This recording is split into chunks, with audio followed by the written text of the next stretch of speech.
State regime media known as Fox spent the day trying to convince its audience that recessions and even depressions are actually really good. It's how you make America great. And also that if it does happen, an economic calamity hits, it's actually former President Biden's fault, not the policies of Donald Trump, who's in office now. Okay, go figure. But before pushing that narrative, Fox spent the day bringing on guests like Howard Lutnick, Trump's Commerce Secretary, who talked about how big and strong Donald Trump is. Here, play this clip. And Donald Trump is going to stand up for American families, and he's going to do it hard, and he's going to do it strong, and that's why we love him as our president. Okay, very strange. Then Larry Kudlow brought in Donald Trump's agriculture secretary, and here they talk about how we're heading into economic calamity, but it's all part of Donald Trump's plan. It's part of the art of the deal, and also it's somehow former President Biden's fault.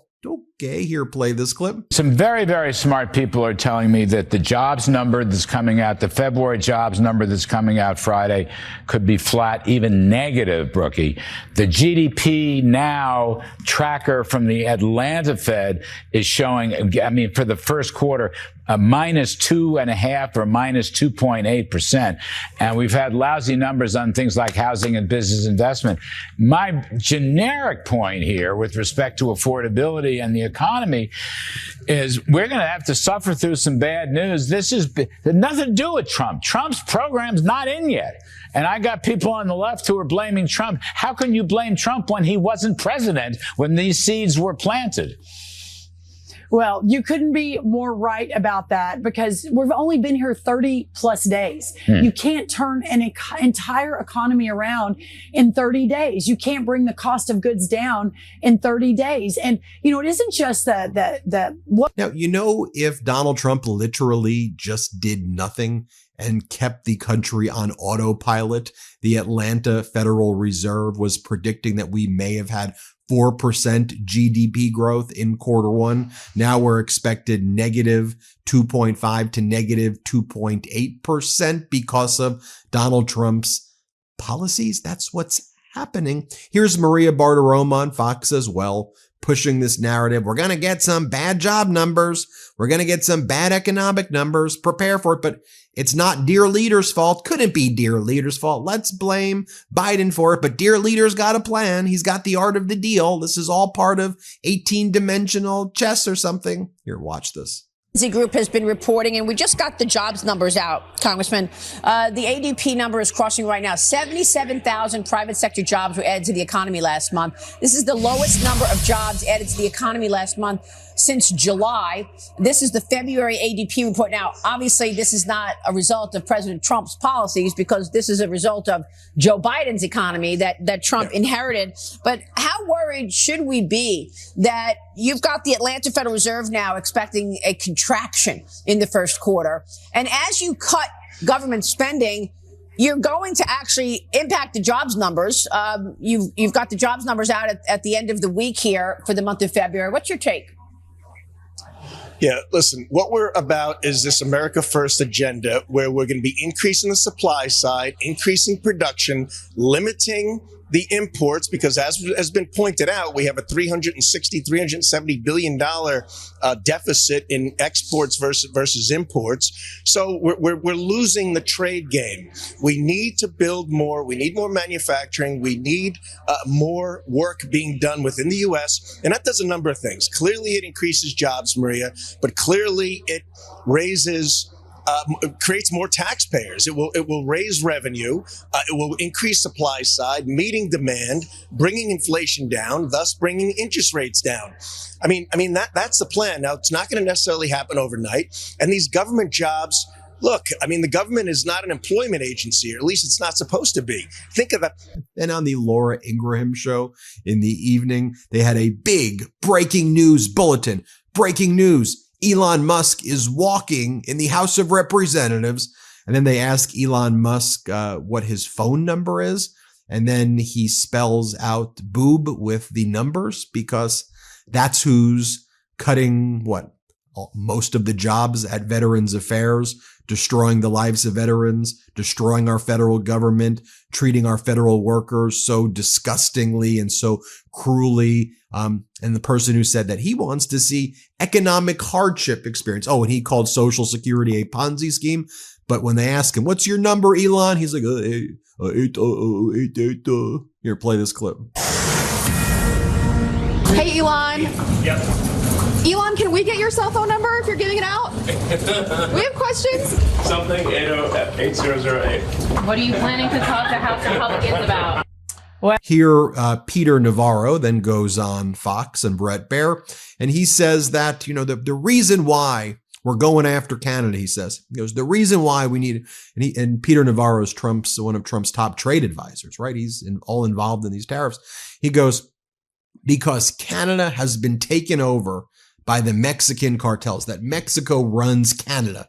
This is the level of our idiocracy here in this Trump regime. Play it. Their sabers, but I don't want to contribute to that. What I want to say to every world leader who gets up in arms when all we're asking for is fairness and to have them stop killing our people is, please listen to us. Canada could do a lot more. Canada has been taken over, Brett, by Mexican cartels. They bring up these pill presses and printers and the medicines that they fake. You can't tell the difference. Yeah, it's major Pharma problem. companies can. You need a spectrometer to do. Seriously. Big if true, by the way. As Aaron Rupert says, here, Howard Lutnick, Trump's Commerce Secretary, says, look, everybody. You see, the tariffs are actually going to drive America better. Now, there may be problems at first, but imagine you're never going to have to pay taxes ever again. We're going to collect all of the money, all of it, from tariffing other nations. Okay. Tariff is a tax on American importers, you idiot. Here, play this clip. Stop it. You got to stop it. Tariffs are going to drive America better. Remember, we pay taxes into the Internal Revenue Service. Wouldn't it be amazing to stop paying taxes to the Internal Revenue Service and have the External Revenue Service of Make America Great Again replace our taxes? That's the goal of Donald Trump.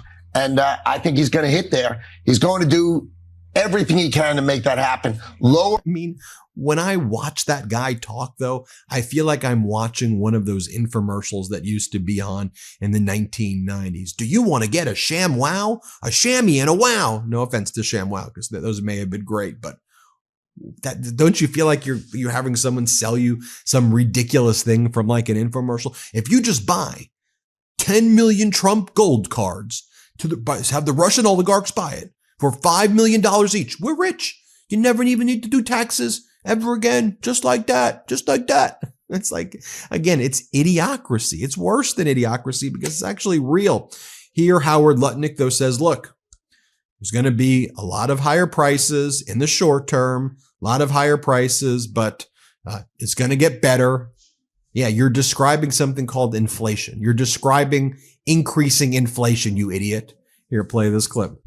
Well, as the president said last night, there's going to be a short period of time where there'll be some higher prices on certain products. It's not inflation. That's nonsense. It's certain products for a short period of time. But then what? And I think it's just worth showing you here right now as I'm playing this clips, just to reiterate what Donald Trump promised, that he said on day one, he was going to bring down prices. Here's Trump saying on day one, prices would go down. Let's play it. So when I win, I will immediately bring prices down. Starting on day one, we will end Kamala's war on American energy, and we will drill, baby, drill. We're going to drill. And here, as Aaron Rupert says, here's Howard Lutnick pathetically gargling Trump on Fox right now. Here, play this clip. For coming in today. Really appreciate it. Thank you. You should have heard him the on weather that in call. DC traffic. This president is so good. He is just amazing. And then they used Lutnick's appearance on Fox to walk back Trump's tariffs on Canada and Mexico, right? Like, I mean, it's funny because you have Prime Minister Trudeau who, would not budge. And Howard Lutnick was trying to have Donald Trump save face. But our markets were crashing. And so Howard Lutnick was trying to do everything and Trump was trying to do everything to beg Canada, can you stop the reciprocal tariffs? Could you make it look like we got a deal if we just stop the auto tariffs? And Prime Minister Trudeau's like, nah, you declared economic war on us. I ain't playing these games no more. The premiers of Canada, like Doug Ford and others, doesn't matter what party they're from. They're like, no, stop your tariffs in total and we'll stop our retaliatory tariffs. But we ain't playing these games anymore. Donald, here, play this clip. And listening, he spoke today to Justin Trudeau this morning, and I was on that call. And so I think he's leaning towards coming up with an idea that allows USMCA, the deal he struck with Mexico and Canada, that's about half of Mexico and Canada. It's about half. Maybe those markets for the next month get excluded from the tariff and the other half. So basically, if you were doing trading with the United States of America and you ignored Donald Trump's agreement that he made years ago, you did it at your own risk. And so the president's thinking, now he hasn't decided this yet, so it's up to him. But he spoke to the big automakers yesterday, so he was leaning towards helping them out for just this month. And then we need to see the Canadians and Mexicans put long-lasting protections in to protect America. Not this, I'm doing a lot of work for the last 3 weeks. Give me a break. Okay, so then you had Lindsey Graham, of course, Donald Trump's number one gargler. He then goes on Fox, and here's what he has to say on the Jesse Waters show. Let's play this clip. So what I want to do is take all those things that Doge has found, all the silly spending, and put it in a bill called rescission and vote on it on the floor of the United States Senate and the House. And I dare them to vote to keep this kind of crazy stuff going. Well, I don't think you guys will ever lose another election as long as you just say they spent $8 million making mites transgender. And by the way, here's Maria Bartiromo with MAGA Republican Congress member Stubbe, again, talking about how Americans are going to have to feel the pain. Here, play this clip. Worried about all of these spending cuts potentially leading to a recession. Now there's new growth worries. As you know, markets were down sharply yesterday on the tariffs and on this idea that all this cuts happening could, in fact, induce a recession. Now we're expecting a contraction in the first quarter. I mean, your last segment, you hit on the tariffs, and I think that was a large reason why the market reacted to that. But we have to cut spending. We are $36 trillion in debt. I've only been in Congress for 6 years. When I first got elected, we were $20 trillion in debt. We put $16 trillion on the debt. We are running, just in the last 6 years, we're running a $2.5 to $3.5 trillion deficit every year. Our country and our economy can't handle that. The Treasury can't handle that. The American people can't handle that. We have got to get our fiscal house in order in Washington. And if that means a short-term pain for the country, then we're going to have to walk through that together to ensure that we put ourselves on a fiscal prudent path going into the next 10 years. But don't worry, folks, because Trump's press secretary, Caroline Leavitt, says it's all part of the deal. This is all part of a master plan. We all know that. Play this clip. This is major news. I know everyone wants to talk about tariffs, bad, bad, bad. No, why don't people understand the president is a never-ending negotiator? He's a never-ending negotiator. It's the art of the deal. But also, the president has proven, as he did in his first terms, that tariffs can bring good-paying jobs back here to the United States of America. They protect critical industries here at home. And President Trump is serious when he says he wants to make America the manufacturing superpower of the world. And here is Kayleigh McEnany saying that we look forward to Trudeau's next move. Zelensky certainly caved fast. What did he cave on? These people are, the way they frame everything is so despicable. Here, play this clip. The case, so. Yep. And we look forward to Trudeau's next move. Zelensky certainly came fast. It was about 72 hours. All right. One more time. Here is Lindsey Graham on Jesse Waters. Let's play it. And this is just breaking. It looks like the administration is directly negotiating with Hamas. Do you like that or you don't like that? How do you feel? I'm okay with it if it gets through. I don't mind what Trump does because I trust Trump. But Trump sent out a tweet today, release the hostages or you will be destroyed. And that's the kind of leadership we need. So I trust Trump. As long as he's in the room, I'm okay. All right. What did he say? Shalom, Hamas. Shalom, which means in South Carolina, we're going to kick your ass if you don't release the hostages. Thanks for the. Well, there you have it, folks. I don't even know what to make of that. You tell me. Hit subscribe. Hit subscribe. Let's get to 5 million subscribers. The truth is more important than ever. Check out our new Truth Over Lies collection at store.MeidasTouch.com. All 100% USA union made.